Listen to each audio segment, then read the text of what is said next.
사무엘상 1장 9절부터 18절까지의 말씀을 제가 봉독하겠습니다. 그들이 실로에서 먹고 마신 후에 한나가 일어나니 그때 제사장 엘리는 여호와의 전 문설주 곁 의자에 앉아 있었더라. 한나가 마음이 괴로워서 여호와께 기도하고 통곡하여 서원하며 이르되 만군의 여호와여, 만일 주의 여종의 고통을 돌보시고 나를 기억하사 주의 여종을 잊지 아니하시고 주의 여종에게 아들을 주시면 내가 그의 평생의 그를 여호와께 드리고 삭도를 그의 머리에 대지 아니하겠나이다. 그가 여호와 앞에 오래 기도하는 동안에 엘리가 그의 입을 주목한즉 한나가 속으로 말하매 입술만 움직이고 음성은 들리지 아니하므로 엘리는 그가 취한 줄로 생각한지라. 엘리가 그에게 이르되 내가 언제까지 취하여 있겠느냐? 포도주를 끊으라 하니 한나가 대답하여 이르되 내 주여, 그렇지 아니하나이다. 나는 마음이 슬픈 여자나 포도주나 독주를 마신 것이 아니오 여호와 앞에 내 심정을 통한 것뿐이오니 당신의 여종을 악한 여자로 여기지 마옵소서.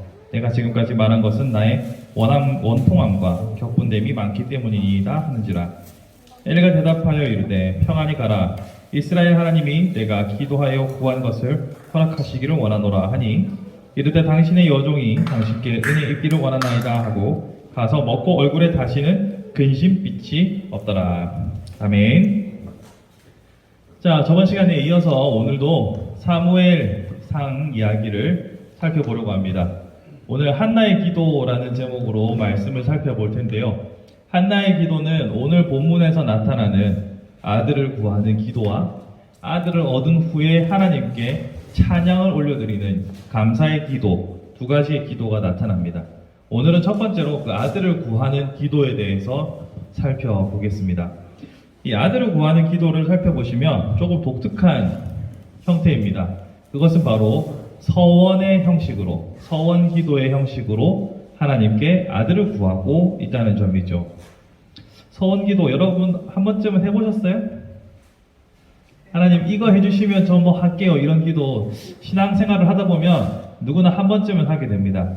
서원 기도는 언제 하게 되냐면 진짜 내가 뭔가 간절히 원하는 것이 있을 때, 절박한 것이 있을 때 보통 하게 되죠. 그런데 서원은 사실 성경이 권하는 방식은 아닙니다. 잠언 25장에서도 서원을 함부로 하지 말라고 했고, 각종 율법서에서도 보면 서원하는 것에 대해서 주의를 계속해서 주고 있는 것을 보게 됩니다. 그럼에도 불구하고 이 한나가 이 서원 기도를 통하여서 아들을 얻었기 때문에 우리는 급하면 서원 기도를 하게 되어 있어요. 잘 생각해 보면 여러분들 그 서원 기도 때문에 뭔가 매여가지고 엄청 고민하시는 분들도 있을 겁니다. 민수기를 보면 이렇게 말하고 있어요. 서원을 하고 갚지 아니했을 경우에는, 서원을 지키지 않았을 경우에는 제사장을 찾아가서 그에 대한 값을 물고 문제를 해결하기 전까지는 그 서원은 여전히 유효한 것으로 보고 있죠. 그런데 이 서원 기도가 성경이 권하지 않는 이유는 여러 가지를 들 수 있지만 오늘은 크게 두 가지 관점에서 한번 생각해 보려고 합니다. 첫 번째로 서원 기도에 대해서 한번 생각해 봅시다. 자, 서원 기도는 하나님과 나 사이에서 어떤 조건을 거는 거죠. 하나님 이거 해주시면 이거 할게요. 자, 그런데 이렇게 조건을 거는 관계는 보통 신용이 혹은 신뢰가 없는 경우에 조건이 많이 걸립니다. 대출을 예를 들어 볼까요? 여러분들이 신용이 정말 좋아요. 그러면 신용으로 대출이 되죠.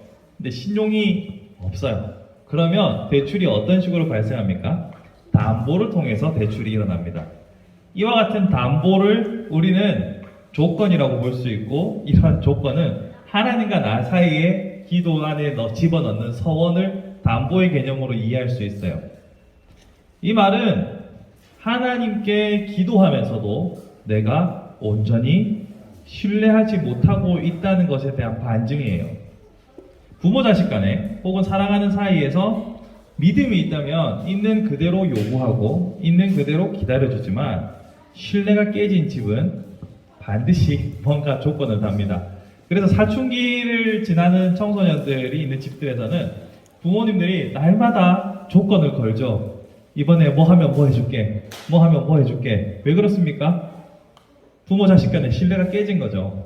이놈의 자식은 어떻게도 말을 안 듣기 때문에 뭔가 조건을 걸어야 된다 라는 이 절박함이 부모님의 마음에 절절히 묻어 나오기 때문에 조건을 거는 거죠. 이와 같이 하나님과 나 사이에 서원을 해야만 하는 상황이라 치면 나의 믿음이 그만큼 자라지 못했거나 혹은 내 마음이 하나님의 뜻보다 앞서 있는 상황을 반증하는 것이라고도 볼 수 있어요. 내가 정말로 원하는 것을 꼭 이루기 위해서 서원을 해야 한다라고 할 때 우리는 멈춰서서 내가 원하는 바와 하나님이 원하시는 뜻이 일치한가를 먼저 고민해야 합니다. 만약 하나님의 뜻과 내 뜻이 일치한다면 우리는 굳이 서원하며 내가 애를 쓰지 않아도 하나님께서는 당신의 일을 이루십니다. 단 타이밍이 나랑 다를 뿐이죠. 하나님의 스케줄과 내 스케줄이 달라서 괴로울 뿐이지 내가 굳이 어떤 조건을 걸어서 딜을 걸지 않아도 하나님께서는 하시는 거죠. 반대로 하나님의 뜻은 모르겠고 나의 욕망이 앞서가면 우리는 하나님께 조건을 걸게 됩니다. 근데 한나는 조금 예외예요. 왜냐하면 하나님께서 한나를 통해서 이렇게 일을 하시기로 작정했고 지금 한나가 서원한 건 나시린이라는 건데 나시린으로서 첫째 아들은 조건이 되거든요. 그러니까 한나는 조금 별개로 두고 생각해보고 우리 서원만 생각해볼 거예요. 뭐 한나 이야기하면서 우리가 서원을 다룬다고 보시면 됩니다. 자, 두 번째로 서원 기도가 가지고 있는 서원 기도를 통해서 우리가 주목해 보아야 할 것은 무엇이냐면 하나님의 속성이에요. 하나님의 어떠하심에 대해서 우리는 생각해 볼 수 있어야 합니다.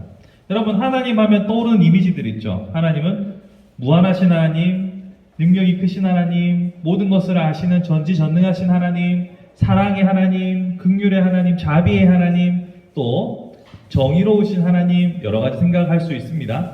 자, 하나님의 여러 가지 속성들은 우리가 상상하는 모든 것들의 완전체라고 볼 수 있습니다. 특별히 정의라는 측면에 있어서, 공의라는 측면에 있어서 하나님은 타협이 없으세요. 그러니까 우리가 죄를 지었으니 죄의 값을 해결하기 위하여 아들의 희생까지도 필요하셨던 거예요.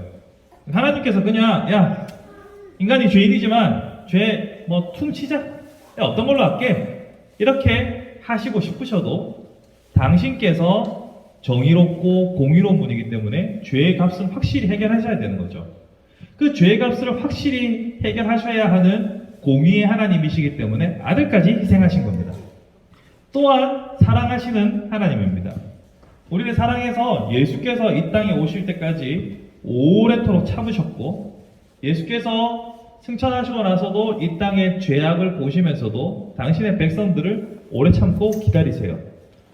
그런데 이 사랑과 공의가 충돌하는 순간들이 분명히 옵니다. 왕이 자신이 만든 법을 사랑하는 아들이 어겼을 때 그런 충돌이 생기겠죠. 자신의 법은 공정하게 지켜야 하는데 아들이 그 법을 어겼다. 그럼 아들을 죽여 살려. 이런 고민을 하는 이야기들은 뭐 동화에도 나오고 소설에도 많이 나오는 거지 않습니까? 이런 하나님의 두 가지 속성을 생각한다면 서원 기도는 매우 복잡한 문제가 되는 거예요. 그러니까 내가 하나님께 서원 기도를 했어요. 그래서 하나님한테 한 번만 봐주십시오 라고 하면 사랑의 하나님께서는 그리 하고 싶으시나 약속에 신실하신 공의의 하나님의 속성은 충돌하는 거예요. 그러니까 서원을 하면 반드시 지켜야 하는 골치 아픈 상황이 생기는 거죠. 우리는 서원 기도를 생각할 때 앞에서 말했던 믿음의 문제도 있지만 하나님의 속성의 차원에 있어서 더욱더 신중하고 조심해야 할 필요가 있다는 것을 저는 말씀드리는 겁니다. 그래서 이 서원 기도를 통해서 하나님이 어떤 분인지를 더 잘 이해한다면 우리에게 매우 유익할 거라 생각합니다.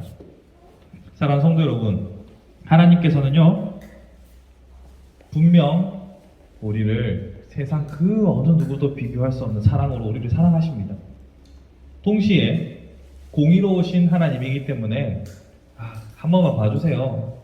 대충 넘어가면 안 될까요? 가 통하지 않습니다. 그 두 가지 조건을 다 용납하고 수용하기 위해서 예수께서 죽으셨다는 사실을 기억한다면 우리의 삶은 좀 더 공명정대해야 합니다. 공명정대할 뿐만 아니라 사랑에 대해서도 감사하는 삶을 살아야 합니다. 그러한 기본적인 태도가 갖추어져 있다면 우리의 기도는 우리의 간절함을 따라서 하나님과 거래를 하는 서원 기도가 아니라 하나님의 뜻이 무엇인지를 찾는 기도로 우리의 방향이 바뀌어야 합니다. 다시 한번 말씀드립니다만 한나가 잘못했다는 게 아니라 한나의 기도에 서원이 나와서 서원을 가지고서 오늘 한번 생각을 해본 겁니다.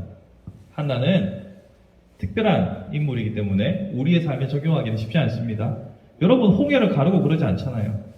제가 일전에도 한번 설교 드린 것처럼 우리가 영도로 갈 때 남항대교, 북항대교, 영도다리, 부산대교 있는데 굳이 주님 이 바다를 갈라서 제가 영도로 건너가게 해주십시오 하지 않지 않습니까? 특수한 상황인 거예요.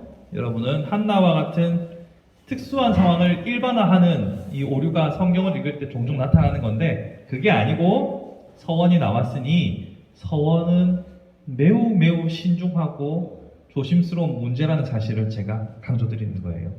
말씀을 정리합니다. 우리는 하나님의 뜻을 찾는 것이 가장 중요하다는 사실을 기억하셨으면 좋겠습니다. 나의 뜻이 아니라 하나님의 뜻이 이루어지는, 그래서 하늘의 뜻이 이 땅에서 이루어지기를 소망하는 사람들이 되어야 합니다. 두 번째로는 하나님의 속성을 알아서 날마다 두렵고 떨리는 마음, 또한 사랑하는 마음, 그 사랑에 감사하는 마음으로 살아간다면 우리의 삶은 날마다 기쁨으로 충만하리라 생각합니다. 왜냐하면 난 사랑받고 있잖아요. 여러분, 사랑받고 있다는 그 감정만큼 우리를 행복하게 하는 것이 뭐가 있겠습니까? 내가 누군가에게 충분히 사랑받고 있다. 이것이 없으면 사람은 죽는 거죠. 여러분은 하나님께 충분히 사랑받고 있다는 사실로 기뻐하며 동시에 그분의 공의를 이어갈 수 있는 신실한 주의 일꾼들이 되기를 바랍니다.